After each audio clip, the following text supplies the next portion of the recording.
1910 se inicia um grande processo de reformulação da Marinha Brasileira e o Brasil compra na Inglaterra grandes coraçados, os chamados Dreadnoughts, os dragões do mar, né? Dentre eles o navio que viria a se chamar Minas Gerais e o coraçado Bahia. Então os marinheiros brasileiros, tanto os oficiais brancos como os marinheiros negros, foram mandados para a Inglaterra para aprender a manejar aqueles navios. E lá eles perceberam que o tratamento dado ao marinheiro era muito diferente do tratamento ainda dado no Brasil, que era um óbvio resquício da escravidão. Claro que havia punições para os marinheiros ingleses, mas não havia o castigo corporal. Quando esses navios chegam no Brasil, com grande estardalhaço, em abril de 1910, o povo do Rio de Janeiro acorre ao porto, que estava sendo, inclusive, construído, não estava pronto ainda, para ver aquelas potências flutuantes, né, que eram os coraçados Bahia e Minas Gerais, e também o São Paulo. Bom,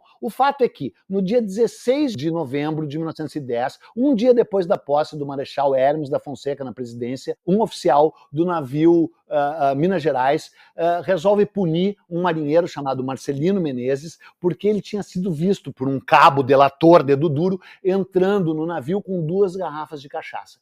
E esse comandante, João Batista das Neves, que era considerado um cara super sádico, condena o cara a 250 chibatadas. Cara, é impossível um ser humano levar 250 chibatadas. E o cara levou ao rufar de tambores. Bom, já havia uma grande inquietação, já havia uma movimentação em prol de uma revolta e com isso ela realmente eclode. E os revoltosos, então, matam o capitão Batista das Neves, barbaramente, segundo a imprensa. Ela eclode na madrugada do dia 22 para o dia 23 de novembro de 1910, quando os marinheiros, liderados pelo o que viria a ser o almirante negro João Cândido Felisberto, tomam o poder desses 2 coraçados e viram os seus canhões para a cidade do Rio de Janeiro. Não apenas isso, como disparam os seus canhões. Alguns deles atingem, inclusive, o Morro do Castelo, onde, para desgraça geral, 2 crianças foram mortas com estilhaços de um tiro de canhão no Morro do Castelo. Os ricos fugiram para Petrópolis, os pobres para o subúrbio, e a cidade fica em suspense com aqueles navios navegando pela Bahia. E isso é uma coisa, inclusive, extraordinária, porque um comandante francês que estava a bordo de um navio viu as manobras dos navios e disse: esses marinheiros são os melhores marinheiros do mundo.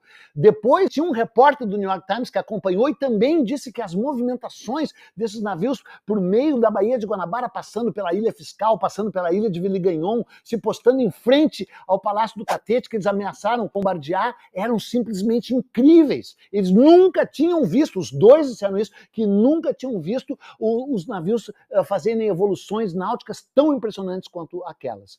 E um dos comandantes dessa, não só da revolta, como também dessas manobras, era esse marinheiro chamado João Cândido, um cara de quase 1,90 m de altura, que era marinheiro já há 15 anos, né, e que tinha ido para a Inglaterra fazer esse curso e que liderou esse movimento de protesto. A revolta mantém a cidade em suspenso e no dia 26 de novembro o governo dá anistia para todos os revoltados, suspende a nefasta, terrível instituição da chibata e dos castigos corporais e a história parecia encerrada. Ela estava só começando. Porque no dia 9 de dezembro de 1910 estoura uma revolta de fuzileiros navais no quartel da Ilha das Cobras, né, em função da revolta anterior. Só que não era a revolta dos mesmos caras, e não era de marinheiros. Inclusive os marinheiros e o João Cândido ficaram contra essa outra revolta e ameaçaram bombardear a própria Ilha das Cobras. Em função dessa revolta e em função da suspensão, pelo menos parcial, dessa anistia,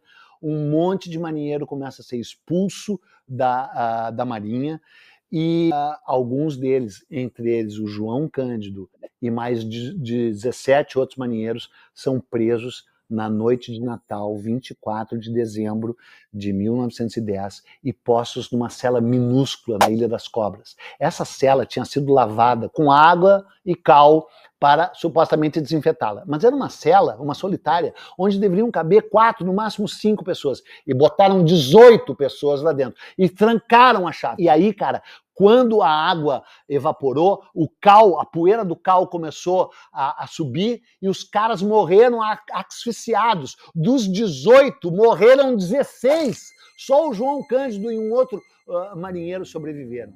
Quando abriram a porta 3 dias depois. 3 dias depois. É um dos episódios mais absurdos, mais criminosos, mais violentos da história do Brasil. E ele não termina aí, porque no mesmo dia 24 de dezembro, toda uma outra guarnição de marinheiros foi enviada para o exílio no Acre. Só que 9 deles, que teriam uma cruz, dizem, já foram mortos e jogados em alto mar. E aí, o seguinte, o João Cândido ficou pirado, evidentemente, né? Porque ele disse que ouvia os gritos e via os fantasmas dos seus colegas de cela. Então, por isso, ele foi levado para o asilo dos alienados e considerado louco. Se bem que os diretores do asilo, do hospício, disseram, não, o cara não é louco. Ele ficou lá de abril de 1911 a agosto de 1911, quando, então, acabou sendo liberado. Ele virou pescador e vendedor de peixe no cais central aqui do Rio de Janeiro. Em 1953, quando o encoraçado Minas Gerais foi vendido para virar sucata, ele foi visto num caiaque, ele foi levado num caiaque e ele abraçou o seu navio e, chorando, beijou o navio que ele tinha comandado com grande brilhantismo. Ele vivia numa favela no centro do Rio de Janeiro. Ele morreu em 1969. 69, ele é uma figura contemporânea. E ele dizia, o mar é meu amigo. Ele vendia os seus poucos peixes ali na beira do cais do Rio de Janeiro, quando morre de câncer na miséria, esquecido, em 1969. Esse é um verdadeiro herói brasileiro. Esse é o cara que acabou com um resquício óbvio, nítido de escravidão que havia no Brasil. Ele fez uma declaração dizendo o seguinte, a carne dos brasileiros não foi feita para ser ferida por chibata pelos seus próprios irmãos. A carne dos brasileiros talvez possa vir a ser atingida pela bala ou pela arma dos inimigos, mas não pela chibata dos seus irmãos, a chibata avilta. Essa é a frase do cara, entre muitas outras frases.